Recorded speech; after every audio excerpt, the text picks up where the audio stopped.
I am making beef enchiladas. First timer here. I hope these work out. Actually, I kind of know they do. There you have it. That right there is a meal in and of itself. Well, let's get together the stuff we need to actually make this. It's fairly simple. We need some ground beef, some onions, tomatoes, a bunch of tortillas, salsa, some green chilies, and I got a can of refried beans, and of course, in the back is cheese. Well, let's put this together. So of course the first thing we're going to need is our prep work done. One onion, smaller onion, chopped up. You could make it finer, you could make it thicker. Choice is yours. This is going to work out to just about a cup of diced onions. And of course we need some tomatoes. So I got a half a container of grape tomatoes, and we're going to chop them all up however you want to chop them up. You know, if you have regular tomatoes, you can use them too. Just chop them up to where you want them to be. And when we're done, that's how much we've got. I'm likely only going to use about half that much when we get to assembling. So into our frying pan, a little bit of water, maybe a quarter cup-ish. And we're going to throw our ground beef in there, lean ground beef of course. And we're going to cook it down until it's nice and crumbly and cooked, so it looks something like that. And a little bit extra water is not a big deal because it helps break down the hamburger so it's not all big clumps. But at the same time, our next ingredient is taco seasoning. And one of those packets is 2 tablespoons. We're only going to use half. 1 tablespoon is plenty for this dish. So we'll save it for the next time, because I might make this again. This was a lot of fun. So we're going to combine it. Doesn't have to simmer or anything. We're just going to mix it all around until we get it all combined. Next up is our beans. We've got some refried beans, some pinto beans. And the recipe I had called for 16 ounces. So that's about 3/4 of that can. Well, I put in 3/4 of the can and mixed it all up. And as I mix it up, I'm wondering, well, what am I going to do with the rest of the beans? I'm not going to leave them in the fridge. Well, guess what I did? Let's just put them back in. So I put the rest of it, that whole can went in, 19 ounces. So it's nice and thick. Next up, green chilies out of a can. I believe that's about 4 ounces. Smaller can. I guess if you want more, put more in. That is enchilada sauce. I put about a quarter cup in out of that can. And by the time we're done, we're going to use that whole can.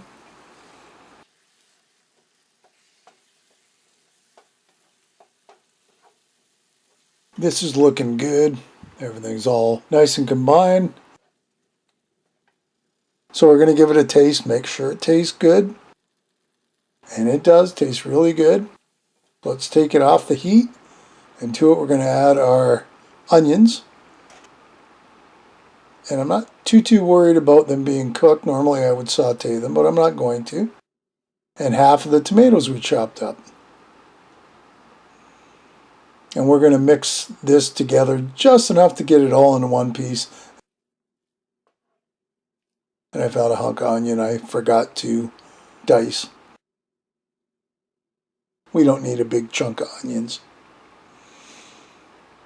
So off we go, we combine it, a couple, 3 stirs, that's all we need. And once we get it so it's all pretty well combined, and alright, that looks mixed about enough. Let's put everything together.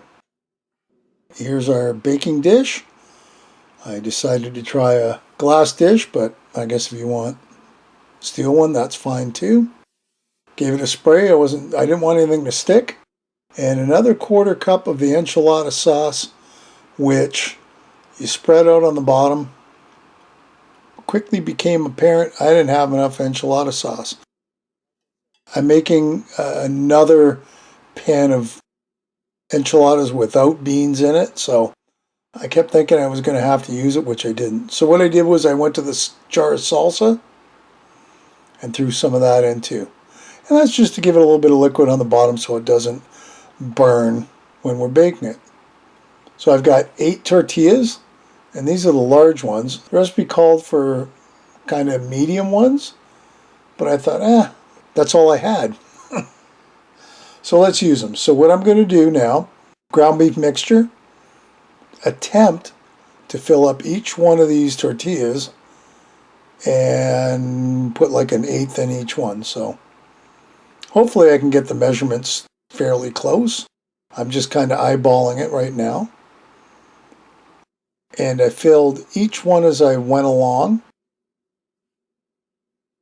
I hadn't really figured out, well, if I put all the tortillas in the pan, how do I keep them from falling over and everything?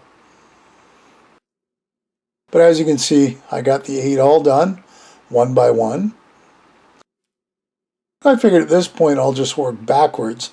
So the 8th one I will kind of mush together. So I wanted to make sure that each of the fillings were somewhat flat, not big and lumpy. So we did that. Just about ready to start rolling them, but not yet. Because you know what I didn't put in the meat mixture? Cheese. Of course you got to have cheese in this, and there's lots. So it's about a cup. If you want to mix it in with the meat as you're going, you can put about a cup in. I wanted to kind of sprinkle it on each one. I know it's going to melt into the enchilada as it bakes. I probably used a little more cheese than I would normally put in. You're supposed to use a cup in the mixture and a cup on top, probably in the neighborhood of 3+ cups. But hey, unless you don't like cheese, it's all good. So now I got to figure out how to roll them, and I've never done it before, but I've done cabbage rolls, so I thought, okay, and I've done soft tortillas. So basically I just folded in the sides and rolled it over. Now you want to make sure the seam's on the bottom. And as I got going, I got a little better to the point where I realized that I needed to not only fold the sides, but kind of fold the middle. Well, I don't know if you can see it on this one. Let's see if I can walk you through it. It needed 2 folds because if not, it was kind of sticking out the end. So I fold the sides, and then I kind of give the back end another fold, like that, and then I roll it over. And as you can see, that seemed a lot tighter. They're still pretty big enchiladas, so I see why you should have the smaller tortillas, but I mean, these were good. If you've got a lot of big eaters, this is the way to go. We had leftovers, but they didn't last long.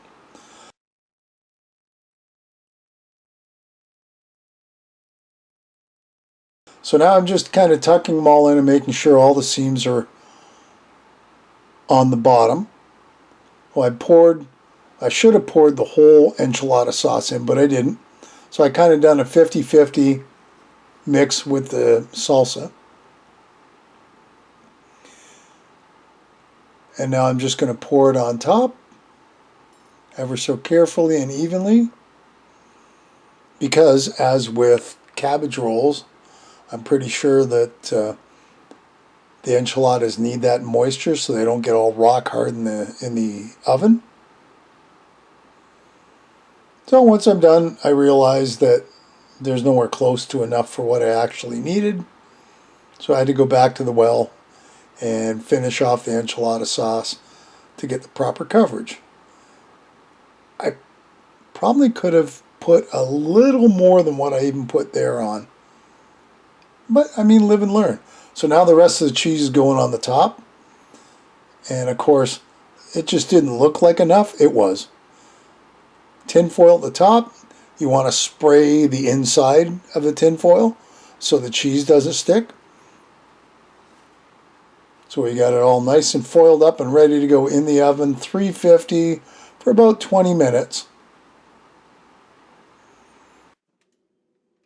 Now here it is at the 20-minute mark. And as you can see, the cheese is pretty well melting, but I had my daughter shred up a little more cheese because why not? So this is just shredded cheddar. Put probably another 2/3 of a cup on top. Now we get it back into the oven uncovered for 10-ish minutes. And there it is when it comes out of the oven. Of course, you're going to want to let it cool for a bit. And there's my seal of approval. She inhaled hers and was loving it every step of the way. And so was I. They were beautiful for a first time. I can't wait to make these things again. So thanks for watching. I hope you enjoyed this. And as always, I hope you give this a try. Give me a like below. Subscribe if you haven't. Listen, leave me a comment if you make this. I'd love to know how it works out. And as always, thanks for watching. And we'll see you next time. Bye for now.